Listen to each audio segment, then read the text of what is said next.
Teman-teman, balik lagi channel Prime Asia, dan ini adalah Suzuki Access yang launching tahun ini. Bakalan langsung kita telanjangin, bongkar abis. Tapi seperti biasa channel endorsan, sebelum nanti teng-tong dibongkar, jangan lupa Verox-nya sudah ready buat Suzuki Access, dan paket blandingnya bakalan kita bikinin video terpisah. Jadi buat teman-teman yang mau upgrade performance tanpa harus bongkar mesin, tanpa bongkar CVT, cuman plug and play semua, stay tune ya, videonya bakalan kita upload. Ini kita kerjain dulu telanjangin. Subscribe channel Prime Asia, jangan lupa komen, share yang banyak, dan juga nyalain loncengnya.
Teman-teman, kita udah bongkar, telanjangin Suzuki Access 125. Kita langsung cek dia punya ketebalan cat sama rangka ya. Rangkanya nih rangka jadul, tubular, underbone. Oke ya, ini langsung aja ya, dijebret. Wah, nggak salah nih.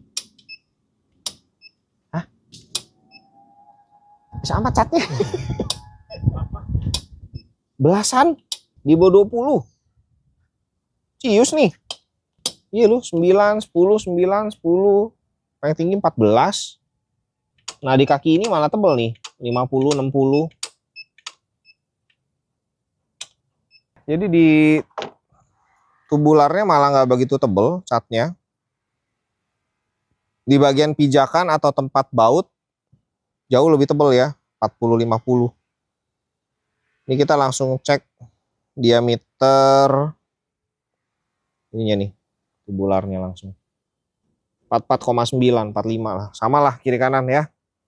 Jadi kiri kanan sama 45. Bagaimana dengan ketebalan dia punya ininya nih, tubularnya 2 mili. Dan dia posisinya langsung dijebret, pak ya kan, masuk ke dalam, sengaja dipenyokin. Waduh, nggak ada karet penutup. Bagaimana dengan las-lasannya? Ya, ada beberapa posisi yang silikatnya cukup banyak sini. Tuh, silikat banyak, dan ada tai-taian las cukup banyak juga di sini. Tapi nggak sebesar yang itu ya, Satria kemarin. Satria Pro kan gede-gede tuh. Ini dia tipis aja nih bekas ininya, tai-taian lasannya. Tipis aja. Kalau yang Pro tuh geradakan banget ya. Berasa banget ya geradakan. Dipegang aja tuh geradakan. Oh iya, tubular tengah kita belum ya, belum cek ya. Dia tebel, jadi kecil. Kita hitung yang di kecilnya aja deh. 4,2, 4,3. Ini sih jauh gede nih. 5,9 sampai 5,5 nih. Bisa dibilang 6 cm gak sih? Cat tadi kurang gitu tebal juga ya. 20-an bagian yang tubular, bawah pijakan baru di 40-50. Dan untuk cat yang ada di dalam baut sudah ngekelupas ya. Jadi untuk bautnya catnya nggak sampai di baut juga, atau mungkin sudah pernah ada gesekan, jadi nggak ada ya catnya. Kalau yang Kawasaki kan sampai ke dalam ulir baut juga kena cat gitu loh. Kiri kanan juga ini beda nih. Tuh. Kiri ini ada besi lebih. Buat apa nih Mas Mimin? Pegangan tangki bensin. Emang tangki? Perasaan jirigen loh.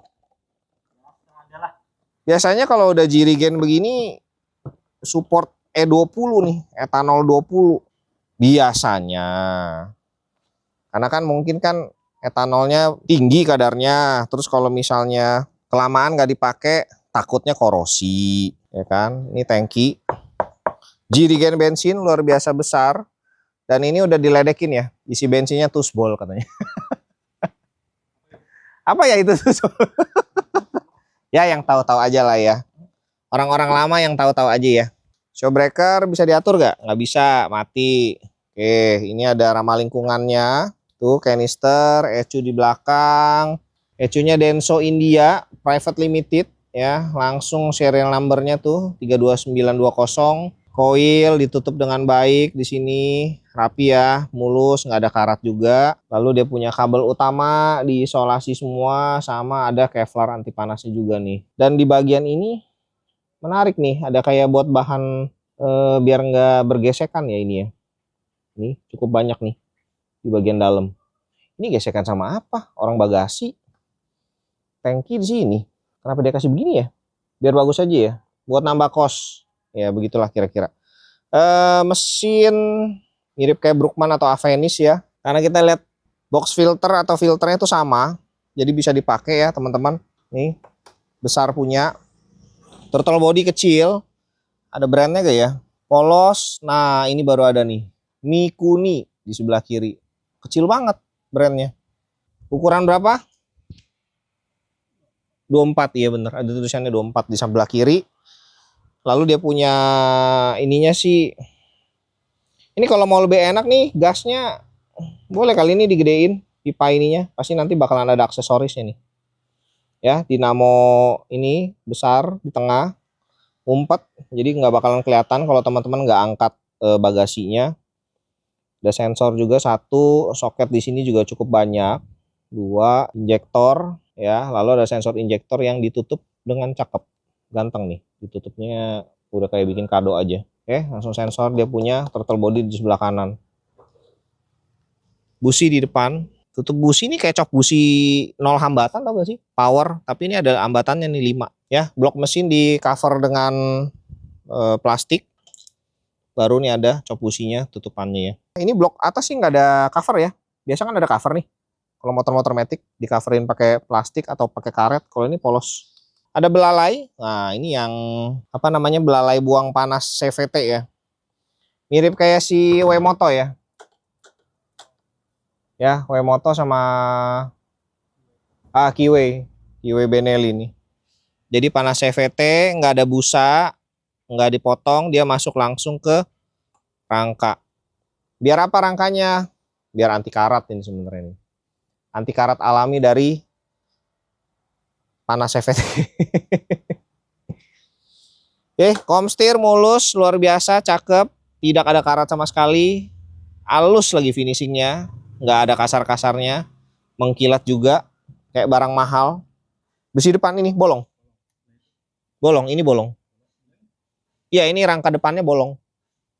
Jadi walaupun dia di tengahnya ada kasih plat buat tetap rigid bulat ya, cuman dia memang ada pembuangan airnya nih bolong. 1, 2, tiga lubang. Paling bawah nih plastik. Jadi besi buat engine mounting, tempel sama blok bawah, di cover dengan plastik. Ya, pakai baut 10 nih. Speedometer tadi Mas Mim udah bilang kayak Beat atau Vario ya. Jadi kalau di standar tengah, digas kilometer nambah itu. Nah ini kalau masuk mesin dyno, cepet tuh kilometernya. Langsung naik. Ya kan dibetot terus 80, 90, semenit, 2 menit. Oh, cepet itu kilometernya naiknya. Switch buat standar samping biar mati mesin. Terus desain dia punya leher knalpot. Ini yang bakalan jadi PR buat teman-teman yang punya aksesoris knalpot nih, bikin lehernya. Bawah patah keluar, dari keluar patah ke bawah, patah lagi ke belakang. Jadi ada 3 patahan nih. 1, 2, 3. Ya, bakalan repot banget tuh bikin pipanya. Remnya CBS ya teman-teman. Jadi begitu dipencet ini, rem depan belakang. Cakram Nissin, 1 piston. Belakang masih tromol, kita langsung ke bagian depan. Ini kunci masih kunci jadul. Belum ada keyless, belum ada immobilizer. Cuman gede banget ini modelnya. Ya buat kunci kontak juga teman-teman kalau misalnya mau ganti yang keyless, yang kayak GSX atau sejenisnya lah. Ini unit punya Om Iksan Jumaris, jadi main juga ke channelnya. Jangan lupa kalau mau ganti kunci kontak nih jadi keyless, Om Iksan juga ada jual, ada sediain jasa pasangnya juga ya. Gampang lah, sama dia tuh semua smooth plug and play, harga bersahabat. Ya, langsung nih bendik, relay. Tuh, cakep ya, ada tudungannya juga biar nggak kecipratan air. Aki Yuasa sekarang. Dia punya sekring, dikit aja cuman 2, serep langsung di sampingnya. Sebelah kiri, paling kiri ini adalah kiprok. Nah yang gue demen dari bagian depan adalah klaksonnya yang rapi banget. Hitam, ada list silver, ini semua disoket dengan bagus. Sama kabelnya nih, ada penutup pakai selang kabel abu-abu ini tebel. Kenapa begitu ya? Yang lain nggak sampai se ekstrim begini loh ditutupin loh. Lampu bukan lampu bego lah ya, ngikutin. Kalau buat desain luaran sih, gue pribadi suka ya, karena gue pakai Grand Filano, jadi ngelihat ini Suzuki Access tuh kayak Grand Filano tapi lebih klasik lagi. Walaupun memang sepintas bagian depan mirip kayak Kalisto ya, 2 itu kan. Cuman ya dia lebih ngotak sih. Dia lebih ngotak. Iya, pakai topi dari sononya lagi. Lampunya juga gede ya. Gede loh ini tuh, sejengkal. 25 cm. Belakang lampu juga, sayangnya lampu-lampunya masih pakai bolam ya, belum LED ya. Ya mungkin buat klasiknya itu biar lebih kelihatan. Spion juga bulat, Vespa banget lah ini. Ya untuk body juga hybrid nih, kalau gue bilang hybrid bodinya. Jadi kayak Yamaha, Honda masih plastik. Ini Suzuki Access udah ada besinya. Oh nggak bunyi dong ya. Ini loh. Aduh. Ya lecet, nanti gue disuruh beli lagi lah. Pokoknya sayap ini kiri kanan metal sama spakbor nih. Spakbor ya. Ini nggak lecet dong. Aman ya, nih. Plat ya. Jadi boleh adu banteng sama si Kalisto ya. Nggak, kalau sepintas kita pegang sih dia punya besi lebih tebel loh. Dibandingin si 3 huruf itu. Gila, Suzuki main plat juga luar biasa. Ban sih nggak usah diomongin lah, sama kayak Avenis mau apa lagi. Belakang kecil, depan gede. Ya iya udah, tadi riding style itu kalau misalnya belok ya kayaknya agak berat gitu loh. Kayak gerobak. Tapi kalau buat tarikan awal jalan lurus enak. Shock breaker bagaimana? Nah tadi gue sempet kena polisi tidur, gajruk-gajruk, kecepatan di 30 itu masih agak terasa keras. Cuman yang jadi pertanyaan buat teman-teman yang mau ambil ini pasti ban belakang tuh bisa digedein nggak kayak depan. ganti velg yang sama gitu loh. Kalau lihat sepintas ini nggak ada ruang ya, kecuali ini cabut nih. Ini dicabut pun juga mepet banget. Cuman sisa 2 cm. Iya, mau nggak mau pakai ban tipis, velgnya digedein tapi bannya lebih tipis. Gila, gue so pinter banget ya. Ya pokoknya gitulah, buat teman-teman modifikasi pasti akan mencari cara untuk dimodif-modif aksesoris biar jauh lebih ganteng. Copot ban belakang, ganti ban, ini nggak perlu buka knalpot. Karena dia punya ruangannya ini lebih besar daripada bannya. Cet, cabut udah. Aman nih, ini jaraknya jauh sekali nih. 20 cm ada. Thank you teman-teman udah nonton. Jangan lupa komen, share yang banyak, dan juga subscribe. Nantikan video kita bongkar motor lainnya. Dan tidak lupa main-main ya ke website primesasia.com buat baca-baca berita terbaru otomotif, mobil, motor, bis, komunitas, atau aftermarket lainnya. Thank you.